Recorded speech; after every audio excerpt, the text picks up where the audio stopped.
Գաղտնի հյուրից խնդրել էի նկարել իր ընտանիքի անդամներին եւ ծառ։ Այդ ընտանեկան պահն ասում մի բա եղել է, չէ՞։ Մի բա եղել է։ Այստեղ տեսնում ենք, որ ծառը չունի արմատ։ Հետևաբար, հյուրը ունի գիշերամիզություն։ Դու գիտեի։ Չգիտեի, դու գիտեի։ Ապա ինձ կիմանայիս։ Այս նկարով ինչ ենք տեսնում մենք այստեղ։ Հյուրը ասում է. ինձ հանգիստ թողեք։ Խնդրեմ, Աննա, լսենք ձեզ։ Սարույց եմ տեսնում, ինչ որ ջարդված սարույց է, հալել է, երեխեն ընկվազում սլիկ է անում ընգնում է։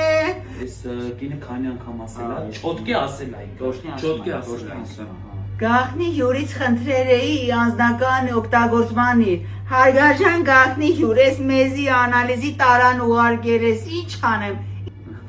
Միքայել, Ну да, здесь что-то не так. Это գաղտնի հյուրը կապ ունի սատանայի հետ։ Միքայել, գաղտնի հյուրը խնդրում է ընդհատել։ У нас есть связь. Это что-то не так. Միքայել, Ես պետք է շարունակեմ խոսքը։ Լարիսա, այժմ կարող ենք լսել։ Չէ, եթե հյուրը հենց հիմա չի կանգնի իմ դիմաց, Միքայել, գաղտնի հյուրը ստոպ է տվել։ նման մարդիկ իրավունք չունեն